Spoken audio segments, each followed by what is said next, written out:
Assalamu alaikum class. This is Naveed Ahmed Sumro. I welcome to all of you on behalf of Neem Spiritual Academy. अॼु असां इस्लामियात जा मुख़्तलिफ़ सुवाल exam point of view जे हवाले सां दोहराईंदासीं, जिन में सभ खां पहिरियां आहे इस्लाम जा अक़ीदा। सो तव्हांखे इहो ॿुधाईंदो हलां, इस्लाम जा अक़ीदा उहे आहिनि जिन खे सदके दिलि सां तस्लीम करण खां सवाइ असांजो ईमान मज़बूत नथो थिए। सो उहे कहिड़ा आहिनि, अचो त हाणे उनखे पढ़ूं। सभ खां पहिरियां आहे अल्लाह ताला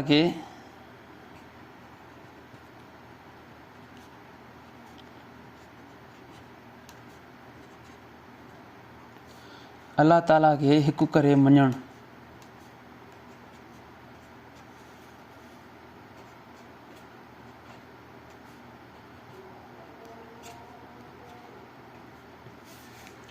उन खां पोइ ॿियो आहे इस्लाम जा इहे बुनियादी अक़ीदा जेके नी 7 आहिनि, ठीकु आहे। उन खां ॿियो आहे उन जे मलाइकनि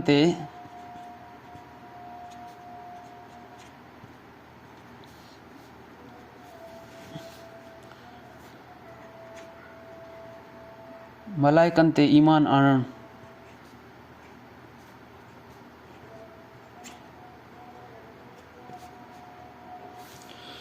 उन खां पोइ 3 नंबर ते आहे उन जे यानी कि अल्लाह ताला जे किताबनि ते ईमान आणणु।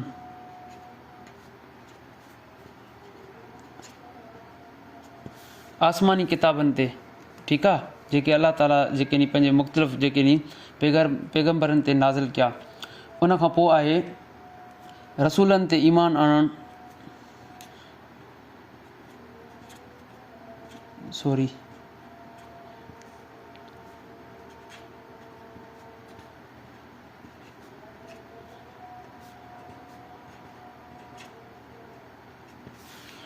अच्छा, उन खां पोइ 5 नंबर ते आहे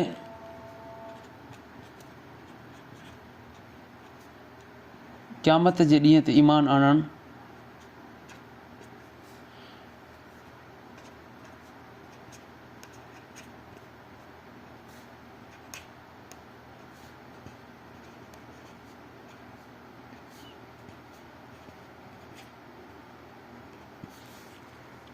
ठीकु आहे। उन खां पोइ 6 नंबर ते आहे ख़ैर ऐं शर वारी तक़दीरनि ते ईमान या तक़दीर ते ईमान।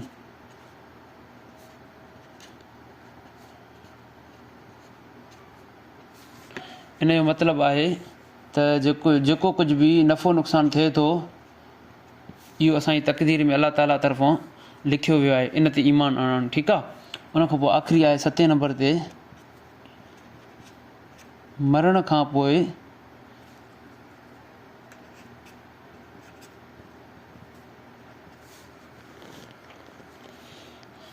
ॿीहर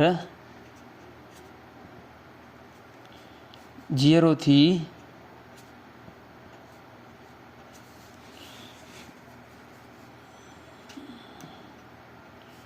मरण खां पोइ ॿीहर जीअरो थी उथण ते ईमान आणणु।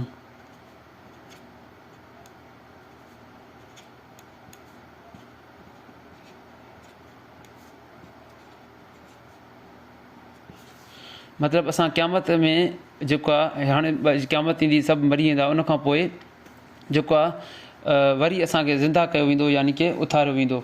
अच्छा, उन खां पोइ ॿियो इहो सुवाल बि अक्सर पेपर्स में ईंदो आहे, इस्लाम जा बुनियादी रुकन कहिड़ा आहिनि। हीअ मथे पाण इस्लाम जा अक़ीदा पढ़ी आयासीं, ऐं ॿियो आहे इस्लाम जा बुनियादी रुकन।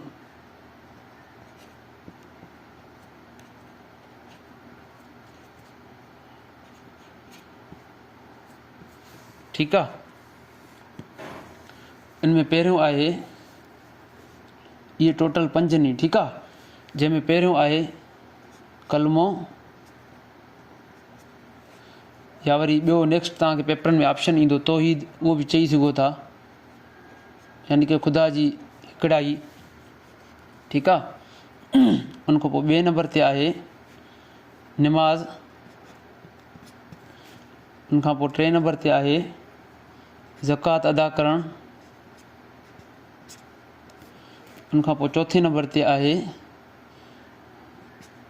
रोज़ा रखणु,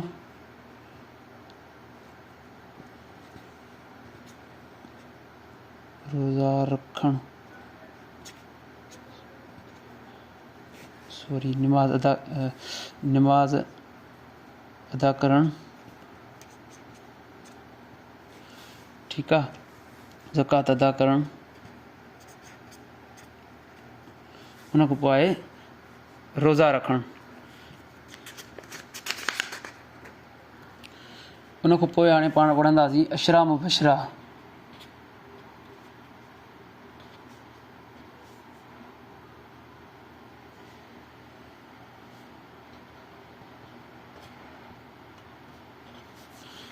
अशरा मुबशरा इन जी माना आहे उहे सहाबी माना अशरा मुबशरा, अशरे जी माना त बेसिकली 10 हूंदी आहे। उहे 10 सहाबी जंहिंखे हज़ूर करीम सल्लल्लाहु अलैहि वसल्लम जन जन्नत जी बशारत ॾिनी, जन्नत जी ख़ुशख़बरी ॾिनी, उहे कहिड़ा आहिनि। इहे बि मुख़्तलिफ़ पेपरनि में जेका एग्ज़ाम्स में सुवाल ईंदा आहिनि, जंहिंमें मुख़्तलिफ़ 4-3 ऑप्शन ॿिया हूंदा आहिनि, चोथों उन्हनि मां हिकिड़ो ई ऑप्शन हूंदो आहे इन्हनि 10 मां। पोइ जंहिंखे ख़बर हूंदी आहे त उहो टिक करे वेंदो आहे आसानी सां। सो पहिरें नंबर ते आहे हज़रत अबू बकर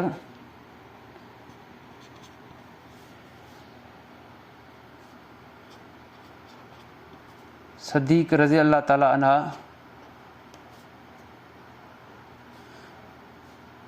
हज़रत अबू बकर जे सिद्दीक़ जे वालिद जो नालो छा आहे? अबू बकर सदीक़ बिन उस्मान। इहो बि तव्हांखे मां इन सां गॾोगॾु नाले ॾींदो हलां त हज़रत अबू बकर सिद्दीक़ जे वालिद जो नालो उस्मान हुयो, ठीकु आहे। उनखां पोइ आहे ॿिए नंबर ते हज़रत उमर रज़ी अल्लाह ताला अन्हा।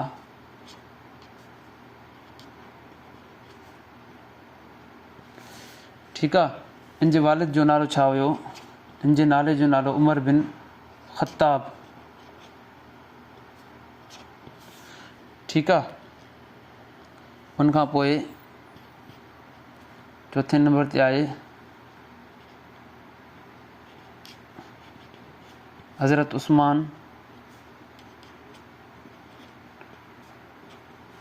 गनी रज़ी अल्लाह ताला अन्हा,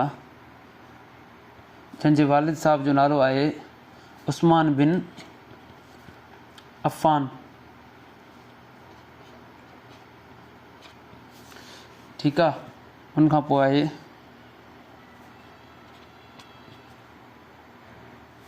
पहिरियों, सॉरी नंबरिंग में ग़लती थी वई, ॿियों हे चोथों आहे, पहिरियों ॿियों टियों चोथों आहे हज़रत अली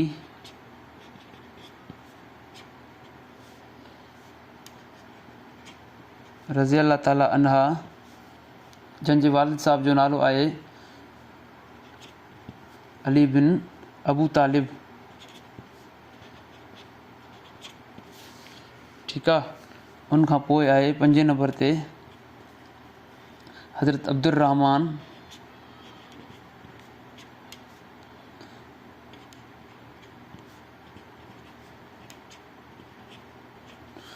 अब्दुर्रहमान रज़ी अल्लाह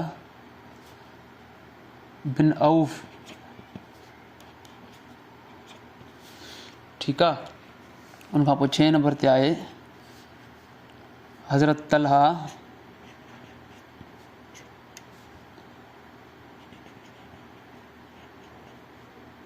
तलहा बिन उबैदुल्लाह,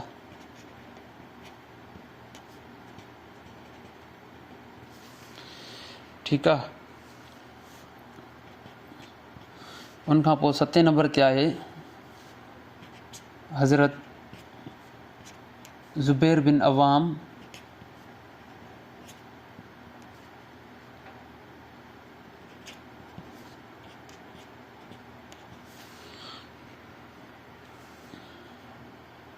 उनखां पोइ 8 नंबर ते आहे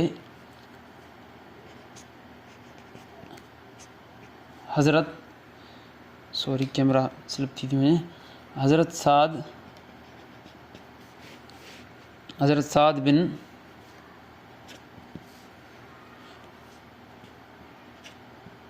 अबी वक्कास,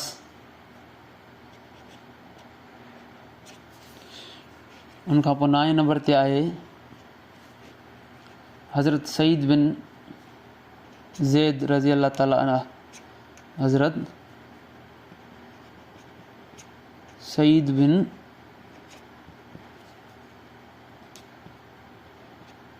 ज़ैद रज़ी अल्लाह ताला अन्हु।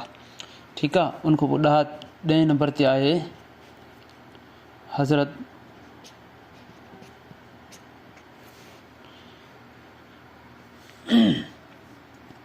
अबू उबैदा, हज़रत अबू उबैदा बिन जराह। ठीकु आहे। इहे 10 अशरा मुबशरा आहिनि जंहिंजे बारे में मुख़्तलिफ़ एग्ज़ाम में पुछो वेंदो आहे। ठीकु आहे। उनखां पोइ असां पढ़ंदासीं आसमानी किताब,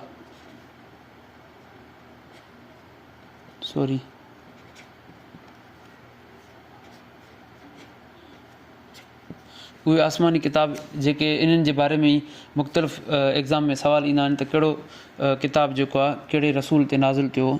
सो सभ खां पहिरियों आहे तौरेत, कंहिं ते नाज़िल थियो? हज़रत मूसा अलैहिस्सलाम।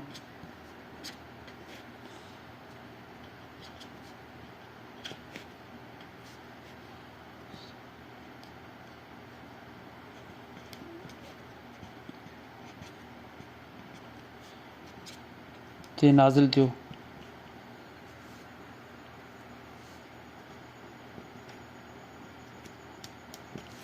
ठीकु आहे। तौरेत हज़रत मूसा अलैहिस्सलाम ते नाज़िल थियो। उनखां पोइ आहे अंजील। इहो ऑप्शन हूंदो आहे, पुछो वेंदो आहे पेपरनि में त अंजील कंहिं ते नाज़िल थियो? मूसा अलैहिस्सलाम ते, हज़रत ईसा ते, दाऊद ते, हज़रत मुहम्मद सल्लल्लाहु अलैहि वसल्लम ते। तो जेको पढ़ियलु हूंदो उहो जो सही जवाबु टिक कंदो। अंजील हज़रत ईसा अलैहिस्सलाम ते नाज़िल थियो।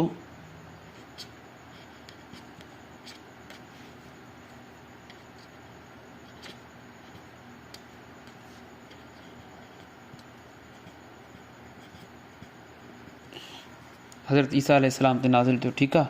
उनखां पोइ आहे ज़बूर। ज़बूर कंहिं ते नाज़िल थियो? हज़रत दाऊद अलैहिस्सलाम ते।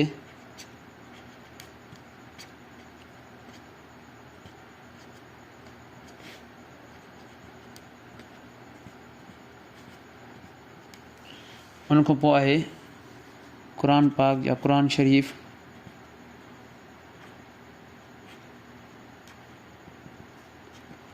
असांजे प्यारे नबी हज़रत मुहम्मद सल्लल्लाहु अलैहि वसल्लम जिन ते नाज़िल थियो।